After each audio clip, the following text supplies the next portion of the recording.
हो झूठी दुनिया से माने को हटा ले, कि झूठी दुनिया से माने को हटा ले, सतगुरु के चरण में लगा ले, नसीबा तेरा जाग जाएगा, नसीबा तेरा जाग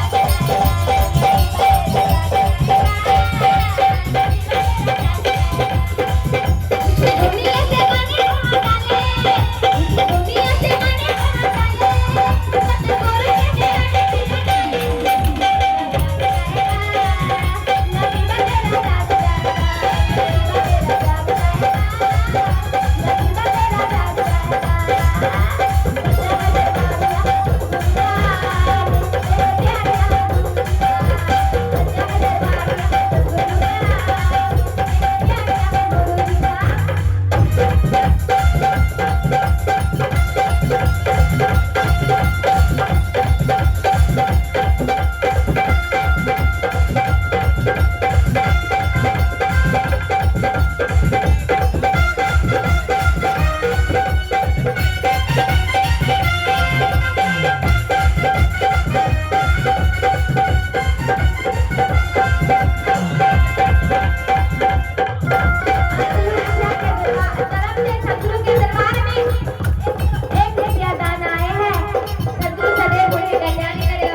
आनंदी की जो माता पिता थी ना, वह निर्गुण पंथ की उपासक थी। तो आनंदी में भी उनका संस्कार लगा हुआ था। वो भी भक्ति भजन सदगुरु का सुमरन ध्यान करता था और सास ससुर का खूब सेवा करती थी। इसी तरह से समय बीतता गया और आनंदी का जो सास ससुर थी ना, वो भी बहुत ज्यादा खुश थी कि और उसको बेटी की तरह मानती थी। इसी तरह से कुछ समय बीत गया और आनंदी का जो ससुर जी था ना, उसका मृत्यु हो गया। जैसे ही मृत्यु हुआ तो घर जो है ना, उसका पूरा तरह से टूट गया, सब हौसला हार गया।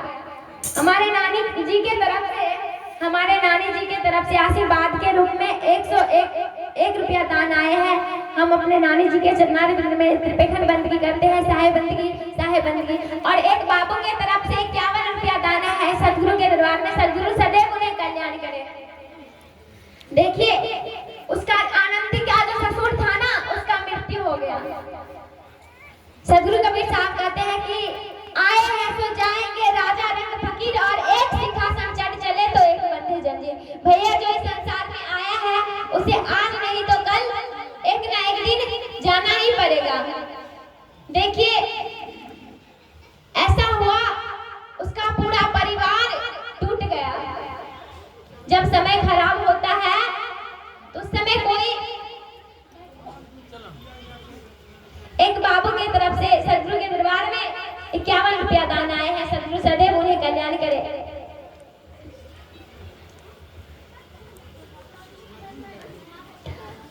तो उसका परिवार जो था ना, पूरा तरह से टूट गया। फिर उसकी माँ जो थी, आनंदी की जो सास थी ना, वो घर को संभाल लिया।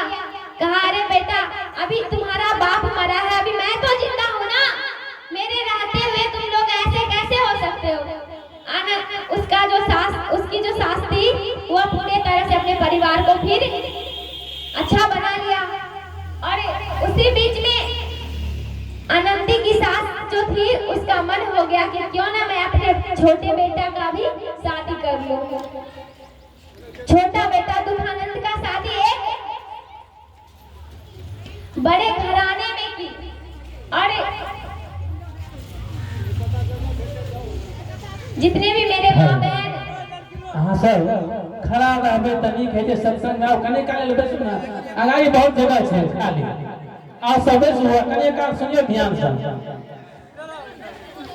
आगा चलो ने खाली जगह छे ऐसे गाओ चलो ऐसा अब खड़ा छे कभी ना खड़ा भाग लोग सत्संग सुनैया आवे सु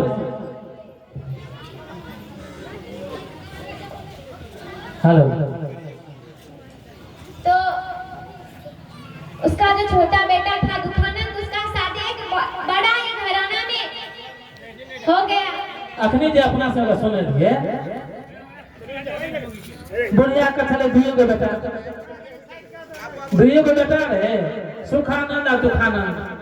सुखानंद के बियाह क्या दिन गेले बेचारा गरीब परिवार में समय क्या लड़के सबक समय पकड़े छे ना ता बेचारा के तेल के कन्या छले कन्या के नाम रहे आनंदी कि पहले रूपवती कह देना छले मिस भूल हो गेले त आनंदी नाम छले कन्या के आ कन्या जे रहे से बहुत संस्कारी रहे अपन माता पिता के सेवा करे तो बड़ नीक जका आ जे छे कहियो नहीं चाहे जे हमारा सामने हमर माता पिता तो कहे हुनकर पुत्र देखियो अब आगारी की है से आ बाबू कहती जब उसका बेटा दुखानंद का शादी हुआ तो उसकी जो पत्नी थी ना, उसकी नाम रूपवती थी। कहते जैसा नाम होता है वैसा प्रभाव भी पड़ता है ना। वो देखने में अति सुंदर थी, पढ़ी लिखी थी और घमंडी थी। तो और उसको अपने माँ बाप का पैसा पर इतना घमंड था, मतलब उसका अंत ही नहीं है। तो जब वो उसका शादी हुआ और अपने ससुराल आई तो अपनी सास को बुलाई और सासू माँ से कही कि माँ जी, जैसे माँ जी को बुलाई, माँ जी आई और माँ जी जो थी ना वो उसको क्या पता कि मेरी बहू इतनी तेज है। तो जैसे ही माँ जी आई, उसकी जो बहू थी ना, छोटी बहू, वो अपने माँ जी के हाथ में 2-4 हजार रुपया थमा दिया और ये कहे, माँ जी पता है ये आपको हम किस लिए दिए हैं? तो सासू माँ बोले, हाँ हाँ बहू बताइए आप किस लिए दिए हैं? आप तो मेरे घर के लक्ष्मी बहू है, इसीलिए हमको दिए हैं। तो बोले, माँ जी ये पैसा मैं आपको इसलिए दिया हो कि आज के बाद मैं आपके घर का कोई भी काम नहीं करूँगा, कोई भी काम नहीं करूँगी, और जो भी काम होगी ना वो घर की बड़ी बहू करेगी। एक बाबू के तरफ से सदगुरु के दरबार में 101 रुपया दान आए हैं। सदगुरु सदैव उन्हें कल्याण करे। देखिए उसकी माँ, उस सासू माँ जो थी, बोली ठीक है बहू, तुम्हारा जैसा मर्जी हो तुम वैसा करो। आज के बाद और बोली, आनंदी जो थी वो बोली कि सासू माँ हमारा टेब पर खाना पीना सब आ जाना चाहिए और हम घर के कोई भी काम नहीं करेंगे। सासू माँ वो पैसा लिए और चले गए और अपने घर की जो बड़ी बहू थी ना उसे परेशान करने लगी। कहते हैं ना कि समय जब खराब होता है तो समय जब खराब होता है ना तो दिल का साथ जो है ना दिमाग भी काम करना बंद कर देता है। देखिए उस पर समय का कैसा प्रभाव पड़ता है और कैसे होते हैं। इसलिए कहते हैं और कहना चाहूंगी कि समय की आंधी रुक नहीं सकती किसी के रोके से, हो समय की आंधी रुक नहीं सकती किसी के रोके से, धर्म की ज्योति बुझ न सकी तूफान की झोंके से, क्या कोई मिटाएगा जिसे भगवान बचाएगा, उसे क्या कोई मिटाएगा जिसे भगवान बचाएगा। समय की आंधी रुक नहीं सकती किसी के रोके से, समय की आंधी रुक नहीं सकती किसी के रोके से, धर्म की ज्योति बुझ न सकी तूफान की झोंके से, उसे क्या कोई मिटाएगा जिसे भगवान बचाएगा, उसे क्या कोई मिटाएगा जिसे भगवान बचाएगा।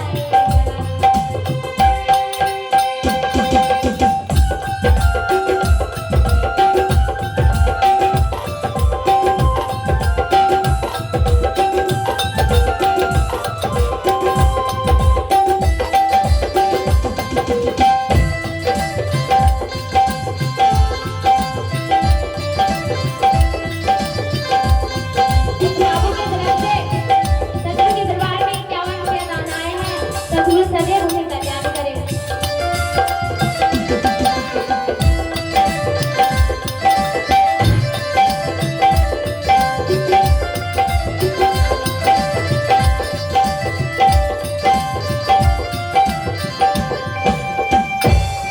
और देखिए कहते हैं कि जब कहते हैं हो धर्म ध्वजाधारी अर्जुन भीम नकुल से बलशाली, हार गए कौरव के जुए में अपनी घरवाली नारी।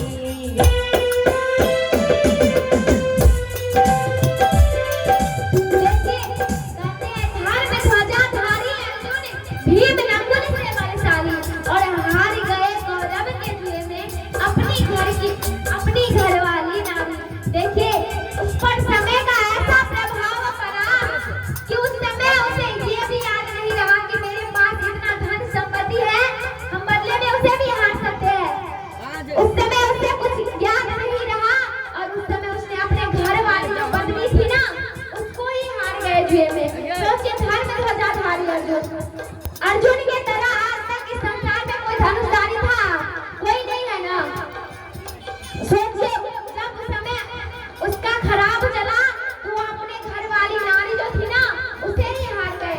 इसीलिए कहते हैं हो धर्म ध्वजाधारी अर्जुन भीम नकुल से बलशाली, हार गए कौरव के जुए में अपनी घरवाली नारी।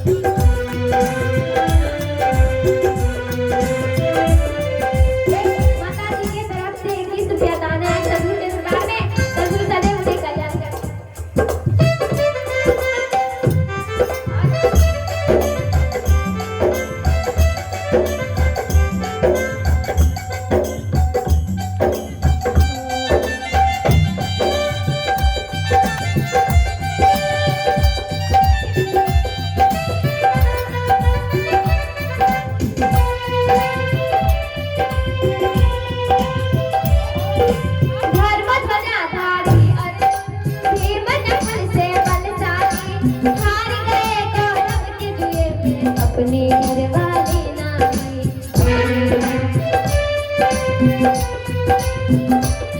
हो धर्म ध्वजा तारी अर्जुन ये भीम नकुल से बलशाली।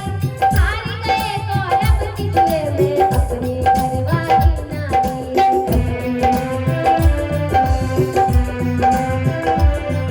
ओ द्रौपदी बेचारी क्या करे, द्रौपदी बेचारी, द्रौपदी बेचारी, द्रौपदी बेचारी।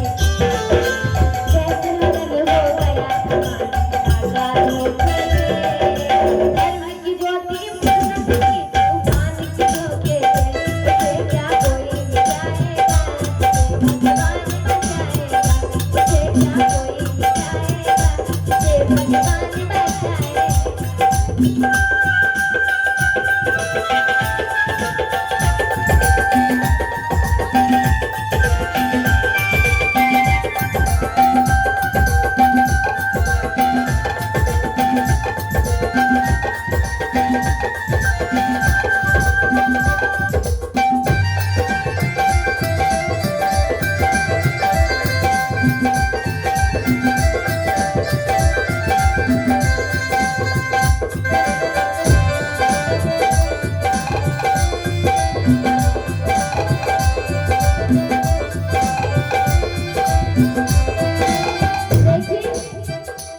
उस समय द्रौपदी पूरा विवश थी, उसे कुछ ज्ञात नहीं था, वो अनजान थी। जिस प्रकार सीता माता का हरण धोखा में हुआ था ना, सीता माता को अगर पता होती कि जोगी के भेष में रावण हमें हरण करने के लिए आया है, तो वो कभी लक्ष्मण रेखा पार करती नहीं करती ना। कभी अगर उसे पता होता तो वो लक्ष्मण रेखा पार नहीं करती। ठीक उसी प्रकार द्रौपदी को भी उस समय कुछ ज्ञात नहीं था, इसलिए देखिए और कहते हैं वो पांचे पांडव मौन हो बैठे।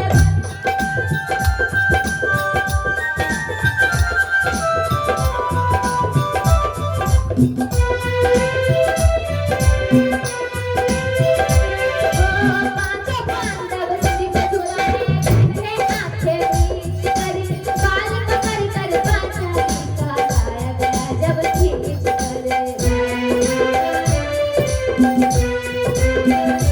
कहते हैं कि पांचों पांडव मौन हो बैठे, पांचों पांडव सिर को झुकाए बैठे आंखें नीच कर, और बाल पकड़ कर पांचाली को लाया गया जब खींच कर। देखिए द्रौपदी को एक नहीं दो नहीं बल्कि पूरे पूरे पांच पति थे ना, लेकिन जब समय खराब होता है तो कोई किसी का साथ नहीं देता है। देखिए उस समय उसका जो पांचों पति था ना, वह सिर को झुकाए बैठा हुआ था, और उसके बीच द्रौपदी का बाल पकड़ कर खींच कर दुष्ट और दुशासन सभा के बीच लाए। द्रौपदी सभी से गिड़गिड़ा रहे थे हाथ जोड़कर कि कोई तो हमारी लाज बचाइए, कोई तो हमारी मदद कीजिए, लेकिन उस समय द्रौपदी का पुकार सुनने वाला कोई नहीं था। कहते हैं हो पांचे पांडव सिर पे झुकाए बैठे आंखें नीच कर, बाल पकड़ कर पांचाली का लाया गया जब खींच कर।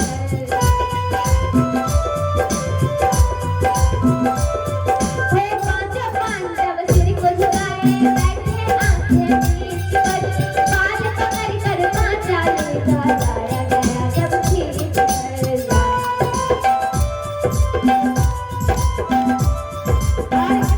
कहते हैं ना कि जब एक औरत की दिल की हाय निकलता है तो क्या कहते हैं, हो निर्लज कसाई उसे दया न आई, निर्लज कसाई उसे दया न आई। दुष्ट दुशासन ना माने रोके और धोखे से, दुष्ट दुशासन ना माने रोके और धोखे से। धर्म की ज्योति पूर्ण थी, तूफान के झोंके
बाबा जी की तरफ से 200 रुपया दान आया है सतगुरु के दरबार में। सतगुरु सदैव उन्हें कल्याण करे।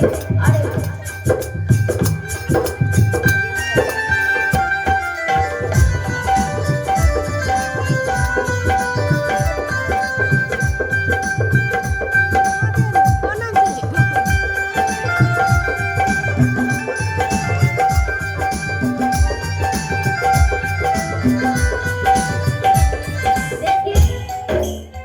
जब द्रौपदी का सभा से भरोसा उठ गया, उसमें द्रौपदी का लाज बचाने वाला कोई नहीं था। तब द्रौपदी ने अपने भैया यानी कान्हा जी को याद किया था। कान्हा जी ने उसे वचन दिया था कि जब भी तुम्हारे पुकारेगी ना, हम तुम्हारे लिए जहाँ भी बुलाओगे हम वहाँ आ जाएंगे। उस समय जब द्रौपदी का पूरा सभा से भरोसा उठ गया, दुनिया से भरोसा उठ गया, तब द्रौपदी ने अपने भैया यानी कान्हा जी को याद किया और कान्हा जी को बुलाया। जैसे कहते हैं, "ओ जल्दी से आओ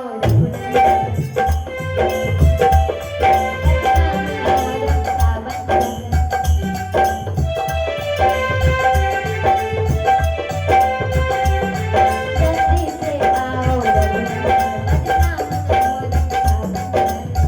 और देखिए कहते हैं कि जब भगवान को दिल से याद करता है ना कोई, तो भगवान अवश्य आता है ना। द्रौपदी ने एक बार अपने कान्हा जी को बुलाया, कान्हा जी नहीं आए। 2 बार बुलाया, कान्हा जी नहीं आए, क्योंकि द्रौपदी एक हाथ से भगवान को बुला रहे थे और दूसरा हाथ से अपनी साड़ी को पकड़ी हुई थी। इसलिए जब कोई आधा अधूरा आशा लगाकर भगवान पर आश्रित होता है तो भगवान उसके पुकार को नहीं सुनता है।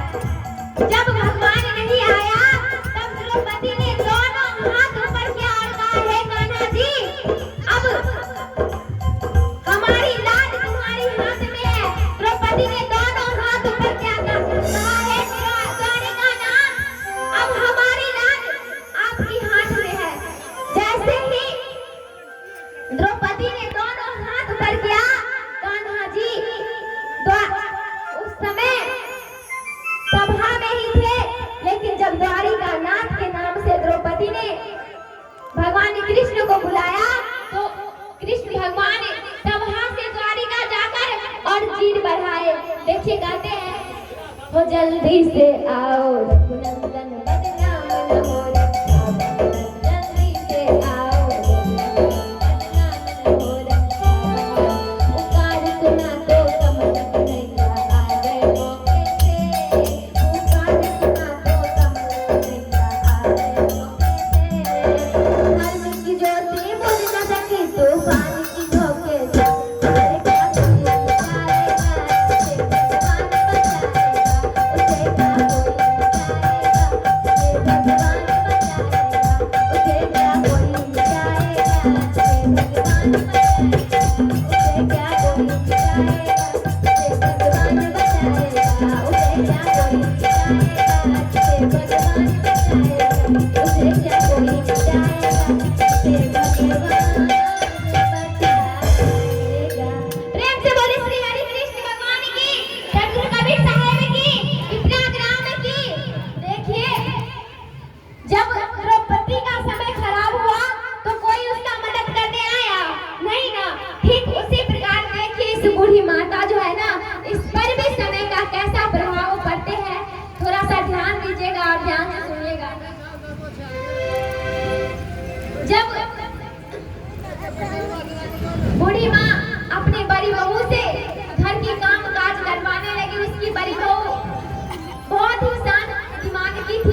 थी, संस्कारी थी, वह खूब मन से काम सब करने लगी।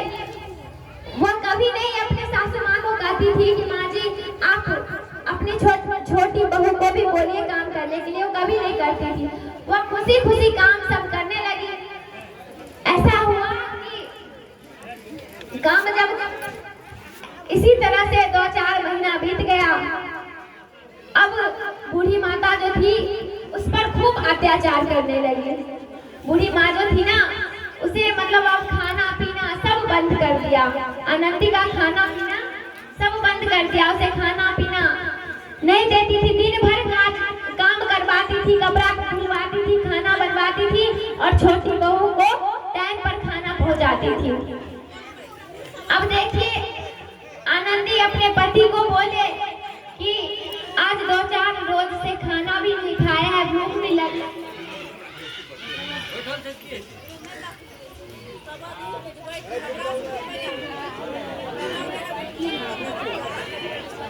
हेलो कनी अरे लिए सत्संग सुनेला हे सत्संग सुने ले लिए एमहर में हे ध्यान दियो।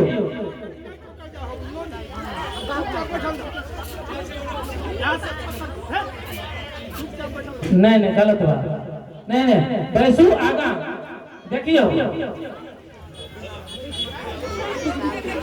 उमर भले सुने वाला अमर भले बाजे वाला का की कहल गलता ना सिया बाजे वाला की कहल गले बाजे वाला का कौवा कहल गले।